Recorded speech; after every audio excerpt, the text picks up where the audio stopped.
Alright guys, it is Bibzuda here once again, back for some more hardcore S Plus walkthrough for Resident Evil 4 Remake, starting on Chapter 8 here after finishing off Chapter 7 in the last episode, which is quite a grueling chapter. We are going to be doing Chapter 7, which is a little bit less painful.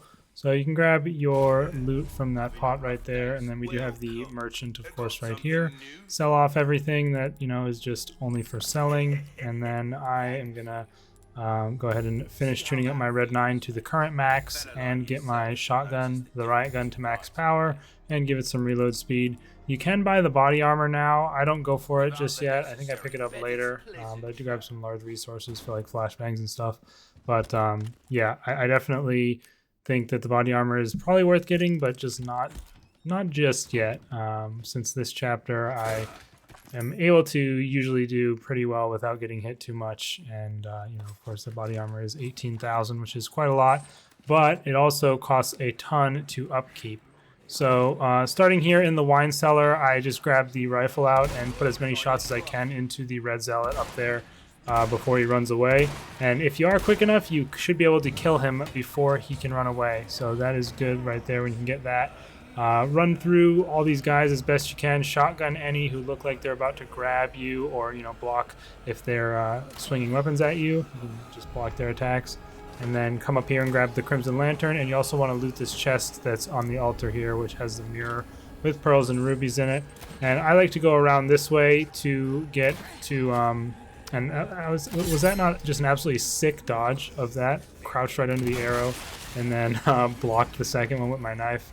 Pretty good. And I somehow parry that guy's punch, which I didn't even know you could do, and I think I cut his arm off by parrying that punch, which is pretty savage, I gotta say.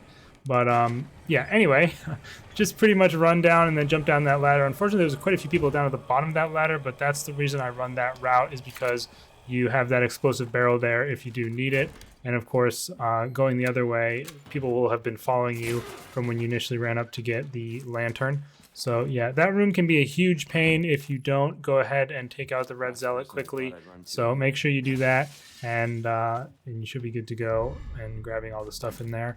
Here you can grab the velvet blue from in that cabinet and then run around the room grabbing the lithographic stones, as well as looting this chest right here for a extravagant clock. And then you can go and do this puzzle. I quickly inlay these two gemstones into the clock because I plan on selling that at the next merchant. But yeah, if you don't know how to do this puzzle, basically you look at the borders around the things and you have to match them up. So the square shield goes at the top, the hexagon helmet goes on the left, and then from there you can figure out whichever one has the hexagon. If it's the sword or the armor, it goes at the bottom. For some reason I forgot here that the one on the left is supposed to be the hexagon for the helmet. So I quickly swapped those around, and then the hexagon for the armor goes down there, and the square for the sword goes right there.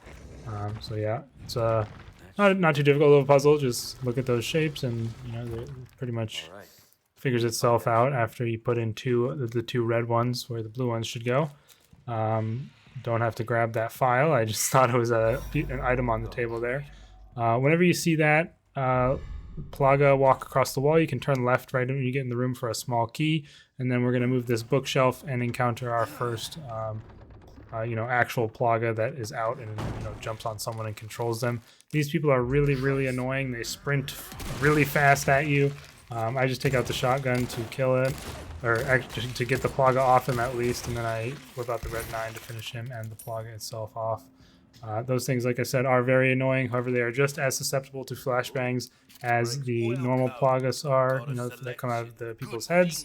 I go ahead and sell off those three items there, and I'm not sure if I even do buy anything. Maybe I do upgrade the sniper power. I know I deliberate here for a little bit. Like I said, I'm kind of improvising the merchant here. I don't do a whole lot of planning for what I'm going to upgrade. It's just I want to be basically with the riot gun, the Stingray, and the Red 9. Those are just going to be my three main guns. So quickly shoot the thing to make the drawbridge fall down. I like to use a grenade here to break the shields. Unfortunately, one of the shields didn't break, but that makes it easier just to block them, and then I usually will just run past because there's four guys there. It's pretty annoying, and you should be able to get through before anything too tragic happens. blast that guy's shield off so I can get through easier, and then just jump straight down here. There are quite a few guys on my cheeks right now, so you definitely want to keep moving. But I think you're pretty good once you get down here. And then at this point, I like to use a flashbang because that will kill the Plaga on the wall, but mainly it'll stun these two guys in here so you can run past safely and not have to worry about it. And then you can flip the lever and have nobody behind you so you can easily run out. So yeah, this one I'm pretty much just always running through. I don't take my time in this area or slow down or anything because the Plaga infecting people are really annoying and all that. I jump down here. Make sure you always crouch after you get down here. That guy, I think, always will just throw his scythe. You can loot the chest that is in the room behind me if you want, although it's a little risky. You could get trapped in there, but with liberal shotgun use, that might be worth getting for that item. I don't remember exactly what's in there, but just another, another piece of treasure can never hurt. Adding some more money to your bankroll. I screw up there. I wasn't ready to shoot that guy with the shotgun like I should have been on my way up the stairs. So make sure you're ready for that. These two guys, I kind of just juke around. They're usually not too hard to avoid. And then just walk right past the person with the crossbow. And you'll be up here with the armored giant. So right away, just run over and jump off the roof. The first throw won't hit you, and then you can immediately run to the first raised segment of wall. Crouch behind it to hide from the next throw, and then just make a break for the this little section here. Get ready to shotgun this guy. He will always try to grab you very quickly and can be very annoying. And then this shield guy with the hatchets, I just try to avoid. I tried to deflect his throw there, but wasn't necessary. Loot that barrel, grab the gunpowder, and then you can start running. And you can hide right here from a throw of rocks if you need to. And then just jump down to the lower level, turn around immediately, and blast this guy with the shotgun. You gotta be quick there. The rock throw could come pretty quick and catch you off guard when you're jumping down there. Flip the switch to open the door, and then wait for a rock throw, and jump down, and then hide quickly behind here. And you might have to shotgun that guy. You see I pointed my shotgun at him, but he stopped running at me, so I didn't blast him. And then once a rock throw comes, quickly climb the ladder and run to safety. That one also is a little bit tight on the timing, so you need to be quick there. And then we're going to be running through here. Go ahead and slash the weight to raise the cannon once. I with my first slash there, so try not to do that. And then I like to shoot this one with my pistol because it's a little bit far away, and you can just continue the flow of going up the staircase here. I take out this person with the hatchet because they will come up behind you while you're on the cannon and annoy you. You might have seen someone is climbing up the ladder there, which you need to watch out for as well after shooting the cannon. I like to crouch behind the cannon to hide from the final rock throw, then just hop on it and shoot the giant, and that'll take him out. And yeah, usually after killing the giant, I will quickly check to see if anyone's behind me and take them out.